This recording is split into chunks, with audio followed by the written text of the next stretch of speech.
So this is Walter. He's just a little bit over 2 years old. He's a border collie Malinois. And he came here for me mostly for he's starting to own a human. And so they're trying to get him off of that. And he's not very good on a leash. And for me, like here with him, good. I want to bring him back to my heel. And I think so many times we try to hold our dogs here, and it's just such a double-edged sword. So when I talk about people holding their dogs like this, I literally mean if you're going to train on your dog, you need to correct your dog in some way that he understands it, that you can still have a loose leash, but a short leash. So your dog's nose can't get to the ground, and he can't walk out in front of you. So for me, I'm going to correct, but I'm going to give a leash back. So I'm not just walking my dog to where I've got to restrain him to hold him in this position. If I have to hold him in this position, then we're not getting across what I'm trying to get. So we have to make sure that if we correct our dog, we give our slack back. Because I'm going to just do this with him to get him to be good and stay in a heel. But I feel to make him better, I've got to figure out a way to get him out of the heel. Like here, he'll just walk off. No, good.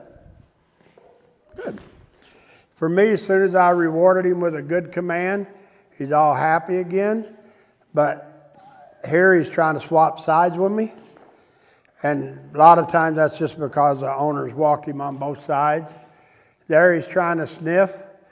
If my leash is short enough to correct him before he gets to the sniff, then we could prevent it. You could take your dog on a nice walk, sit, good, and train on him instead of just a sniff walk. And it'll stop a lot of the problems with your walk. When you get to the designated area for him to go potty, for me, I just tell him, okay, and I'll just go to the handle and let him go potty. Good. He's not wanting to right now because we've been training on him, and he's trying to stay into a heel. And there you see again, he swapped over, good. I moved him back over to where he belonged. As soon as he got to this spot, I told him, good. Good. Now, if I call him into a heel, I like for my dogs to learn to come into a heel position. If I'm out on a trail with him, Walter, come, heel. Good. And I'm going to help him get into that spot to teach him that that's where he needs to be. Eventually, if you train on him hard enough to be a heel, you can call him like here, no, heel, good. You could call him back into a heel and he'll come back, but I want him hooked up with my left leg. So if I stop, he does. If I turn, he does.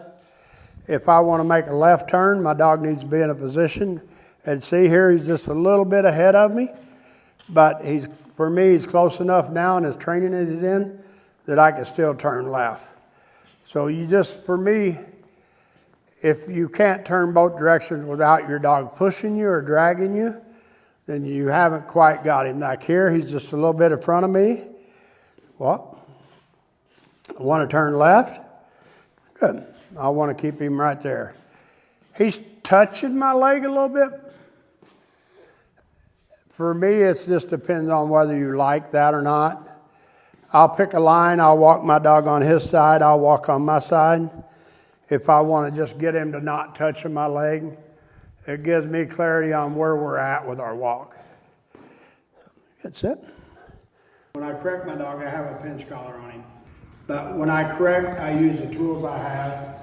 This is the pinch collar. I have an e-collar on him also. I'm not using it right now because it's not necessary at this point. But anytime I correct him, for me, it's like right there. He let me tighten my leash, so when I correct him, I pull my leash, the pinch collar pinched, and I release immediately. As soon as I get it, I release it. We can't keep it on a tight leash with any tools out here.